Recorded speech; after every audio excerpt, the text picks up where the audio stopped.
Hi everyone, this is Patricia Lemoine on the Surviving Edie blog on the HealthyPlace.com. So today I want to talk to you about something that I'd like to address, something that a lot of people have been, that's a topic that a lot of people have been asking me on social media, and also just, people who know that I'm open about my recovery process and how far I've come, overcoming bulimia. Some people will ask flat out, what keeps me recovered? What are some of the ideas or the things that come to mind when I'm having a rough day, I'm having a rough time, and what could possibly keep someone going and not slip back into those self-harm behaviors that are associated with an eating disorder. And I'm always really touched. There was a particular message that I received via direct message, on Twitter, it was a couple of weeks ago, and I started to think about it, and I wanted to really just address one thing that a lot of people ask, which is, how do you deal with that one moment when you're triggered and you feel that you are very close to self-harm and it's a split second? How do you get over that? Or how do you, I guess, are able to stop yourself and not cross that line? And I think there's no how to. There's just a couple things that I could share with you that I do, and maybe it'll help you.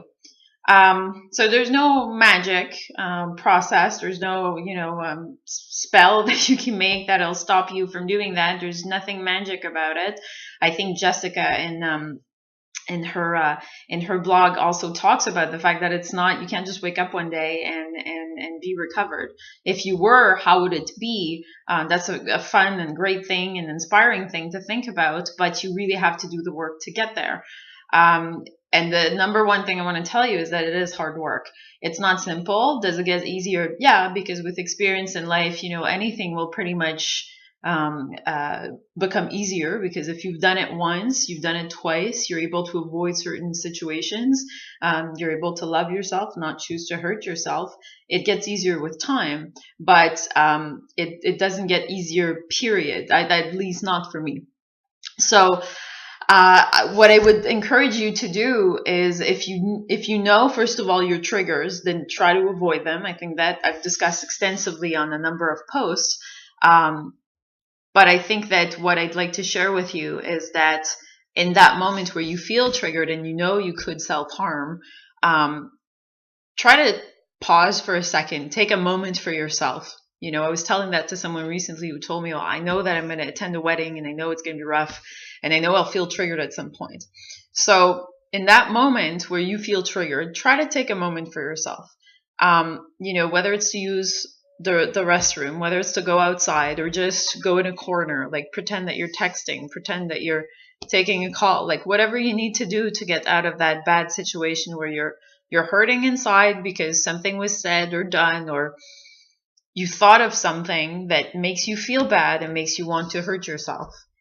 And pause, acknowledge that feeling, acknowledge that it hurts, and acknowledge that that you're going through something that you have to address, and you can't just pretend it's not happening, because that'll just make the feeling come back stronger, in my personal experience at least. If I try to avoid something, it'll eventually resurface. So try to do that if you can.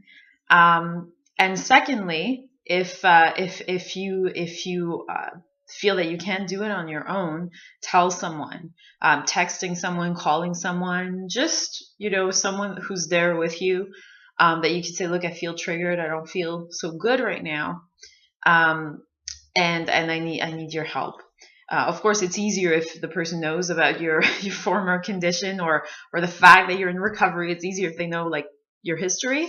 Happened to me recently. I was with a friend who's, someone fairly new in my life.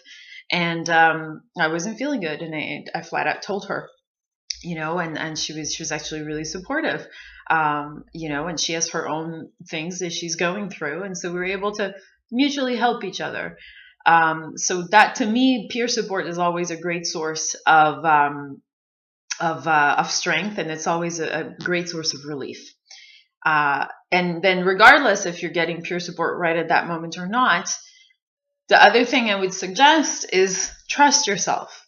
And it's going to sound a little bit difficult maybe for you to grasp, because at times in recovery, when we've suffered many times before, like we feel like, well, I've been down this path. I've self-harmed. So what is the point in trying this time? Or I've done it before. It's not working. And yes, all these things might be true. It might be not the first time that you try, but this time could very well be the time that it works. And so it's important for you to keep in mind that just because you failed before, doesn't mean that it'll fail this time.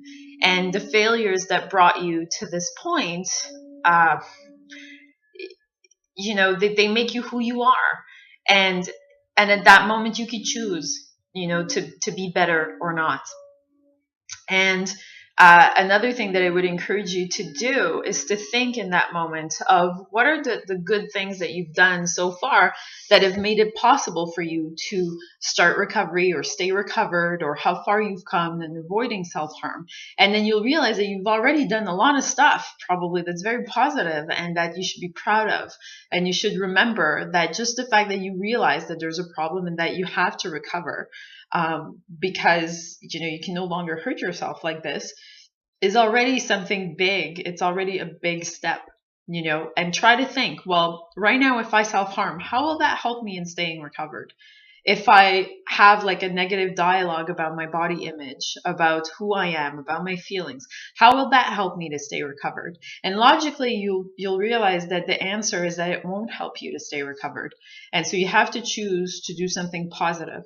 And don't feel bad for going into, a bathroom stall, or, maybe even almost sticking your fingers down your throat, or over exercising, or counting your calories, or, don't feel bad because you're doing that in that moment.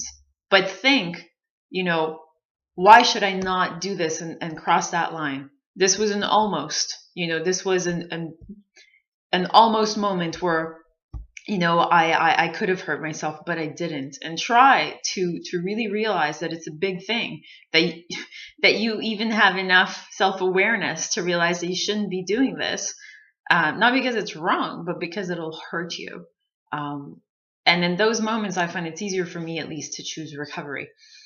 So that's what I can share with you, and I hope that it helps you. And if you definitely, if you want to talk more about it, or if you have questions, you can definitely write me a comment, and I'll do my best to answer, and try to give you peer support in that process, because it's not simple, and there's many moments where I am struggling, but I try to choose an action in that moment that will help me stay recovered, as opposed to slip back and hurt myself.